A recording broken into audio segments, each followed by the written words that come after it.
Good morning, good evening, good afternoon, ladies and gentlemen, from wherever you might be tuning in from. I am your host, Mugera, and today we have a familiar face in the studios. But first, the date is the 10th of November 2022, and like I said, we have a familiar face in the studio. It's Nicole. Hi. Hi, everybody.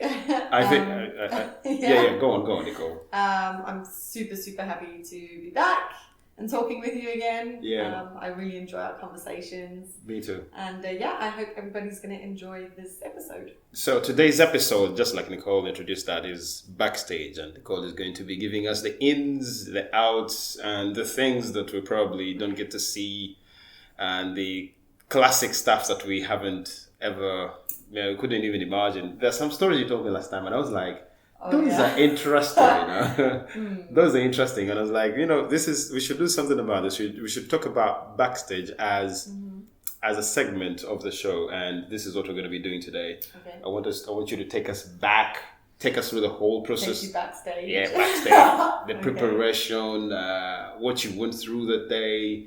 Because I know that you're competing in 2 categories of the day, right? That's right. So the show that I just did, which was on the 28th of October, that was the Dubai Muscle Classic that was held at Dubai Muscle Show. Yeah. I entered in 2 categories. Yeah. My understanding was you entered the second category on last minute. Why hadn't you done it before? Well, because they didn't allow me to. They just said the second entry will be at the judge's discretion, and I'd have to do that at registration. Wow. So I'd just find out 2 days before the show whether or not I'd be able to do the second category or not. Oh, that. Do you have to do something different No, not at all. You So- just got to pay more. You just gotta pay more. Yeah, you have to pay for an for an extra entry. That's again something that I was curious about. So you guys paid a lot of money to obviously enter the They're competition. not cheap, yeah. What was the prize? The ultimate prize for the winners, and how many winners? Ooh, gosh, okay. So each... Okay, let's start with one thing at a time. Yes. So for a single entry and your tan, it was 1,200 dirhams. I'm sorry, what? Yeah. 1,200 dirhams. Yeah, for for your single tan, for entry. 2 coats of tan. Yeah. And a single entry. Okay. So, yeah.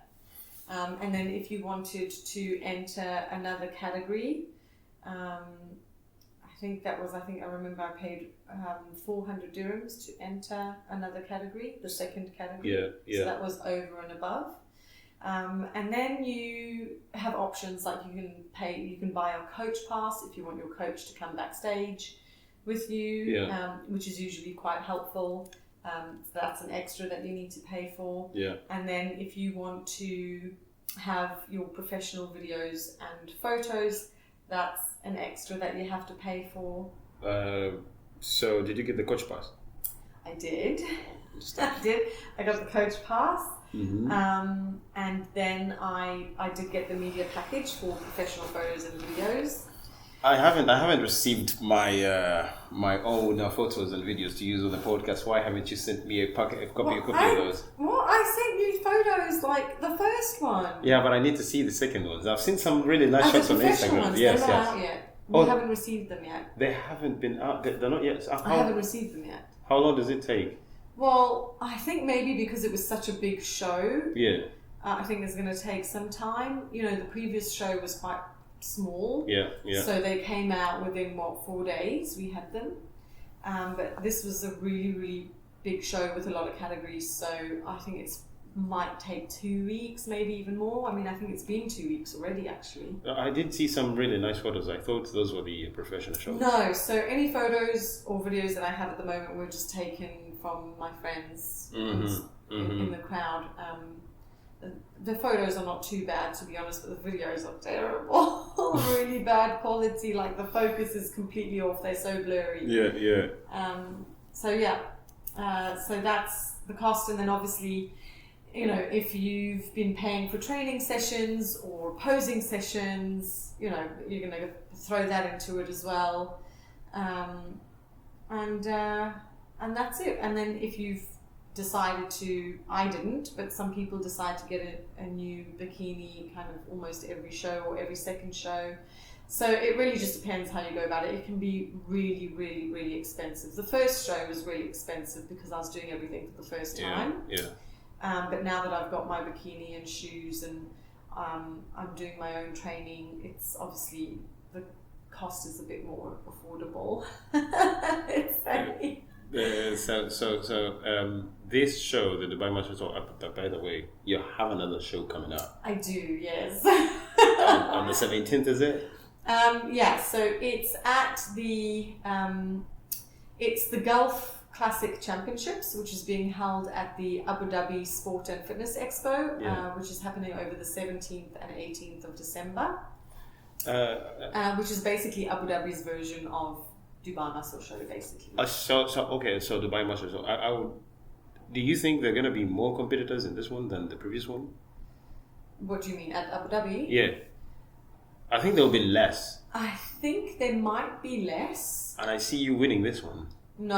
I don't have the time to make the necessary improvements to my physique in order to get me placed significantly higher. I mean, maybe I could get one, if I'm really lucky, 2 places higher, but I definitely won't be in the top 2 or maybe not even the top 3. I just don't have the time to make the improvements that I need to. And I think people kind of say, well, if you don't think you're gonna win, then why are you doing it? But hold it right there. I don't want us to go very far. I think that's in the future now. You're talking about not being able to get in the top 2. So on the previous show, which was the Dubai Muscle Show, a big event. That's a big event. You came out as number 5. Yeah. Tell us about that and what you felt, what it was like for you. Oh my gosh. Your expectations before and after. So my expectations for the Dubai Muscle Show, the actual show itself, was hosted by Dubai Muscle Classic. My expectation was really just to bring a better all-round package than what I had at the previous show in September. I just knew that I could bring something better to the stage. I could pose better. I could get leaner. I could be more confident. So I wasn't going into Dubai Muscle Classic thinking I'm going for the win or even to be placed. I just thought I want to make the improvements, the necessary improvements that I know I need to make. And I did. You did. To be honest, I did it. I came to the stage with a much better all-round package. Mm-hmm. There's always room for improvement, so I'm not going to say it was perfect. If it was, I would have been in the top 3. But I definitely made the improvements that I wanted to, so I came in leaner. My posing was much better. Not perfect, but much, much better. I didn't have any issues with bloating or not feeling well or anything at all. I was super dry. I felt great. I looked much better, and it definitely showed up on stage. I just honestly loved being on stage. I loved every second of that day. I didn't want it to roll this back 24 hours before the show. Roll this back 24 hours before the show. What happens the day before you sleep? Because I think, if I'm not mistaken, I must have seen a post that was counting down. You were counting down to the show. Did you sleep early? Because I felt like you're still online like late, and I thought she didn't sleep, but she's still up. Oh my gosh, there was a night.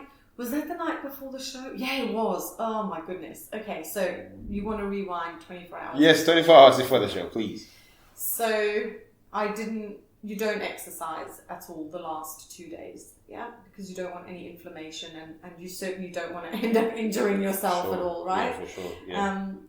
So I thought I would just pop to the gym just to practice some posing, last minute posing, just to get out the house a little bit. I was feeling a little bit miserable the morning before the show because my friend wasn't doing it, and honestly... And at that time, you already knew that she wasn't doing it. But I knew by that time. A bit of detail. So you say Hannah didn't perform because So my friend Hannah unfortunately wasn't able to compete because they decided this year to follow the rules, the IFBB rules, very strictly. And unfortunately, many of us were not expecting that, and so we were caught off guard. And so, unfortunately, her shoes were non-compliant. Yeah. The platform was half a centimetre too high, and they just told her, no, sorry. Half a centimetre. Half a centimetre. I mean, you wouldn't really even notice it from the stage. So, unfortunately, they told her she wouldn't be able to compete. And that was 2 days before the show. That's a sucker punch, isn't it? So, obviously, she was distraught because she had really been pushing so hard that last week. Yeah.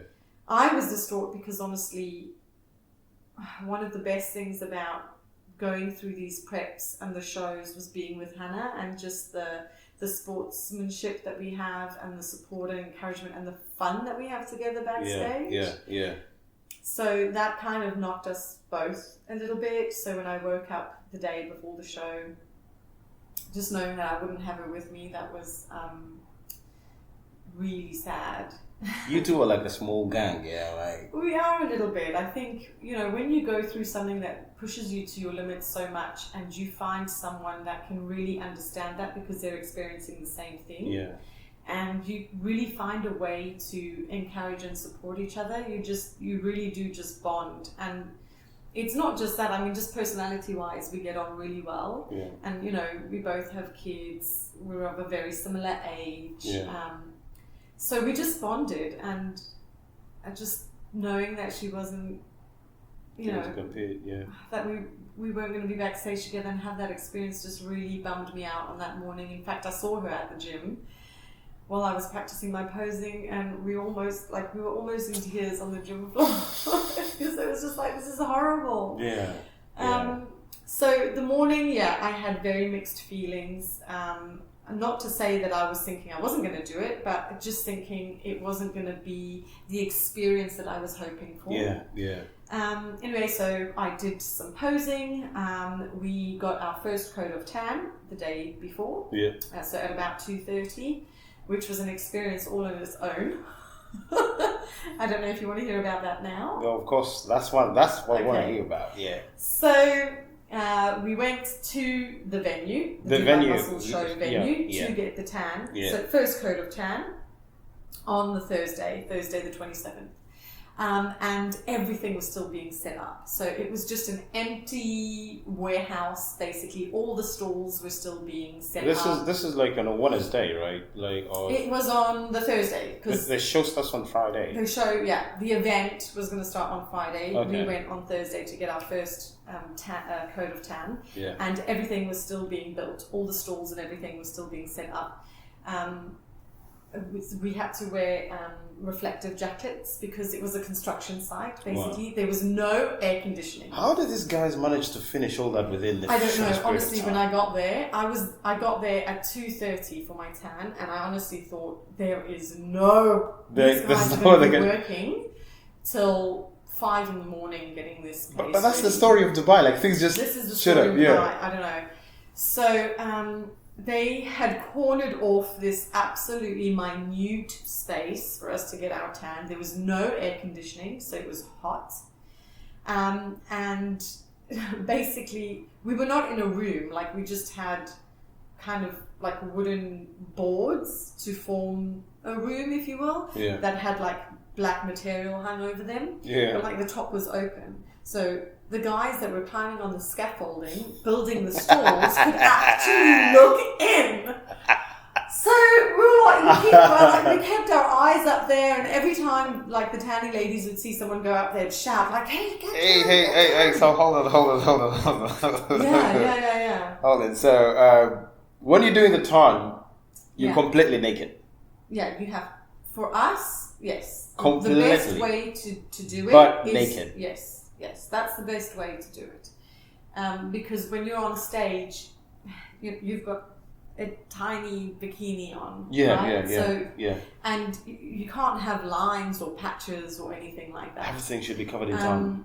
Everything needs to be covered in tan. So if you're going to wear like disposable underwear or something, and you're going to have to keep moving that around, it's going to ruin the tan. So if you really want everything to be even and done well and look good, that's it. You go in butt naked. And to be honest, I think there was one lady who wore the disposable underwear. Mm-hmm. That's it.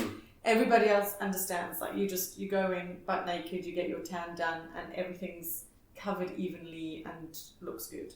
So this is construction site going on, and Yes. you guys are doing your thing, and Yes.